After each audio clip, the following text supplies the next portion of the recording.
Oke, baik, udah bagus. Oke, kalau gitu gue lanjutin lagi. Bismillah ya, karena ini emang cuma bentar sampai jam 8 malam doang. Oke, udah lancar, siap. Oke, gue izin lanjutin ya supaya lebih mempercepat. Jadi selain kita belajar jatuhin omongan, teman-teman, tadi gue udah bilang ya di awal bahwa ketika kita punya keinginan dalam keadaan kita punya uang, itu biasa aja karena bisa keukur. Yang disebut impian itu adalah sesuatu yang tidak bisa diukur dan di luar kapasitas kita. Sehingga itu yang menjadikan impian. Jadi gini loh, gue punya uang contoh gitu 100 juta. Lalu gue punya keinginan beli gelang harganya 50 juta. Kebeli nggak? Kebeli lah, masih kembalian 50 juta. Tapi yang hebat, ketika gue cuma punya duit 100 ribu, lalu pengen beli gelang harganya 50 juta, udah pasti nggak kebeli. Kalau secara matematika kita gitu kan. Maka yang disebut impian itu adalah sesuatu yang tidak masuk akal, yang di luar kapasitas kita, ya. Misalkan contoh, ini bukannya gue merendahkan suatu profesi atau bagaimana, tapi ini contoh. Ada seorang anak sapam, ya, yang bercita-cita pengen sekolah di UK, pengen sekolah di Inggris. Kita sama tahu kalau melihat background, melihat dari kemampuan nggak bisa gitu kan. Maka itulah yang disebut bahwa impian itu seperti apa? Impian itu yang di luar nalar, di luar kapasitas kita, itulah yang disebut dengan impian. Lalu sekarang kita masuk ke bab visualisasi. Visualisasi itu seperti apa sih gitu? Ya kan gue cerita ya bahwa gue dulu dan sampai sekarang gitu ya punya cita-cita pengen jadi penulis buku. Ya, penulis buku, pengen banget bisa jadi terkenal gitu, bukunya bestseller, dibaca banyak orang, itu gue pengen banget gitu. Nah, apa yang gue lakukan? Yang gue lakukan adalah gue datengin ke toko buku. Jadi kalau kalian punya impian, punya cita-cita ya, bawa ikhtiar kalian itu yang sejalan dengan impian kalian. Nah, ini catat nih, penting nih. Bawa impian kita yang sejalan dengan ikhtiar kita. Dan sebaliknya, bawa ikhtiar kita yang sejalan dengan impian kita. Gue punya cita-cita pengen jadi penulis buku. Ikhtiar seperti apa sih yang gue jalankan? Yang gue jalankan adalah gue pergi ke toko buku. Ngapain ke toko buku? Beli buku. Ya, lalu hanya toko bukunya, lalu gue membayangkan bahwa satu toko yang ada di buku, satu toko di buku itu ya, itu buku gue semua, padahal gue belum pernah nulis buku. Jadi bagaimana kita bisa mengondisikan diri kita, membayangkan bahwa impian kita tuh ada di depan mata, gitu loh teman-teman. Jadi itu yang disebut dengan visualisasi. Gue masuk ke toko buku, lalu gue membayangkan semua buku yang terpampang adalah buku-buku gue. Padahal gue belum pernah nerbitin buku sama sekali, bahkan belum pernah nulis sama sekali, tapi gue misalkan teman-teman ada yang pengen banget masuk UGM gitu ya. Maka apa sih salah satu ikhtiar yang bisa kalian lakukan? Ya datang ke UGM. Entah itu sekedar foto, entah itu sekedar makan di kantin UGM, apapun yang kalian pengen ya. Pokoknya cari ikhtiar yang sejalan dengan impian kalian. Gitu.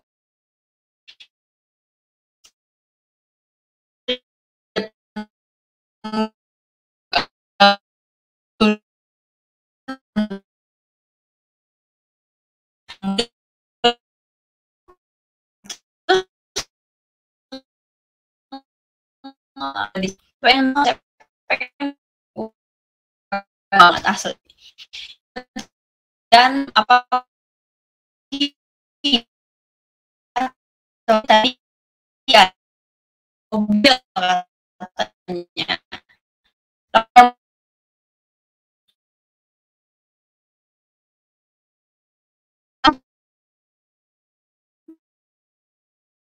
di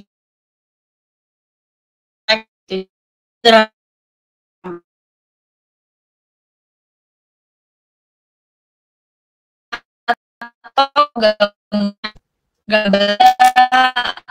apa gitu, coba tolong kasih tau gue ya kalau masih nge-lag juga, mungkin gue akan pindah tempat nih. Nge-lag, nggak ada suara putus-putus. Oke, gue coba pindah. Wait. Tunggu ya. Masa sih masih nge-lag juga sampai sekarang nih? Sekarang sih nge-lag, enggak, gue udah pindah loh ini. Halo guys. Masih nge-lag tidak guys? Oke, udah lancar. Ini gue sampai turun, tau nggak lo, dari kamar gue. Udah bisa. Oke, udah bisa. Oke, kita lanjut lagi guys. Oke. Ini gue sampai turun dari kamar gue. Kamar gue tuh ada di nih, gue tunjukin ya kamar gue tuh. Ih, bentar dulu. Nih kamar gue tuh di situ tuh, turun tangga. Nih. Supaya sinyalnya bagus. Cucok ya. Kak Wira belain pindah ruangan. Ya iyalah, daripada kalian nggak bisa denger. Oke, udah gue lanjutin lagi ya. Oke, jadi tadi kita sampai mana bahasnya? Sampai ngebawa impian itu ke visualisasi. Jadi harus bisa membawa impian kita kepada ikhtiar, karena kan semuanya harus diusahakan dong pasti. Kalau kita pengen sesuatu ya harus mengusahakan itu. Bisa juga kita yang kayak, gue pengen jadi miliarder lalu kita tidak ngapa-ngapain, kan nggak bisa juga. Harus tetap kerja gitu kan. Harus tetap kerja, tapi kerja yang seperti apa gitu. Kan nggak semua orang ya ketika punya impian lalu bisa bertemu langsung dengan jalannya, kan nggak semua orang. Ada yang perlu ikhtiar dulu ya kan, ada yang perlu mencari dulu, and it's okay, it's a part of perjuangan juga gitu kan. Nah, apalagi yang mesti kita lakukan gitu. Ya tadi ada yang bilang pengen punya mobil, ya maka ikhtiar yang bisa dilakukan yang sejalan dengan impian kalian, ya berarti datang ke mana? Ke showroom mobil dong, ke dealer. Lalu nanya-nanya aja, nanya-nanya brosur, nanya-nanya spek mobil, nanya-nanya warna mobil. Padahal kita tahu betul, datang ya nggak punya duit. Tapi cuma nanya-nanya doang gitu. Kan kita juga nggak mungkin diusir juga kan sama salesnya, kan pasti mereka bakal welcome gitu. Nah itu yang gue lakuin dulu gitu ketika gue tuh pengen banget ya punya mobil. Apa sih yang gue lakuin? Ya itu tadi, cari ikhtiar yang sejalan dengan impian. Datangin showroom, follow IG-IG yang jual mobil, nonton review mobil, seperti itu aja kesehariannya. Karena dengan kita membiasakan diri gitu ya, ada di dunia di mana impian kita berada, itu kayak gimana ya? Kayak jadi magnet gitu supaya impian itu bisa datang ke kita gitu. Kira-kira seperti itu. Coba kasih gue contoh lagi deh ya. Kasih gue contoh lagi, kira-kira impian kalian tuh apa? Pengen punya apa coba? Coba kasih tahu ya di sini. Coba di chat, ada yang mau punya apa nih? Mau punya pohon mangga? Mau punya pohon pisang? Ini ada adek gue di sini, guys. Nih, ada Kun. Bang Kun. Loh.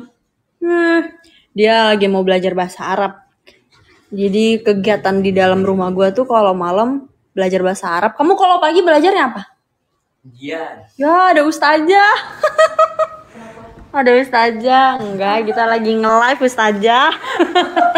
Ada ustazahnya guys, ustazahnya aja kali yang ceramah, jangan gue ya. Ini ada ustazah nih pada belajar. Pengen punya iPhone nih, kayaknya gue harus pindah lagi nggak nih ya?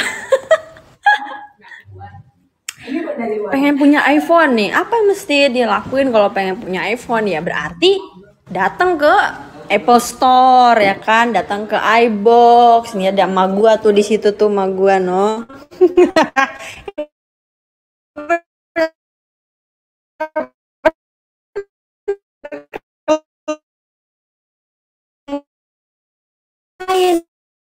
Ke toko iPhone, toko HP gitu. Oke, ini masih nge-lag juga nggak? Ya Allah, gue stres banget. Gue udah pindah sana sini loh. Tolong dong teman-teman. Oke. Gimana nih? Masih nge-lag juga nggak? Aduh, luar biasa nih, subhanallah. Oke, udah bagus ya. Gue sampai pindah 3 ruangan, tau nggak lo? Aduh, ya Allah. Oke, terus pengen apa lagi nih? Gue coba bacain satu-satu ya. Pengen punya rumah tingkat. Nah, apa yang mesti kita lakuin kalau pengen punya rumah tingkat?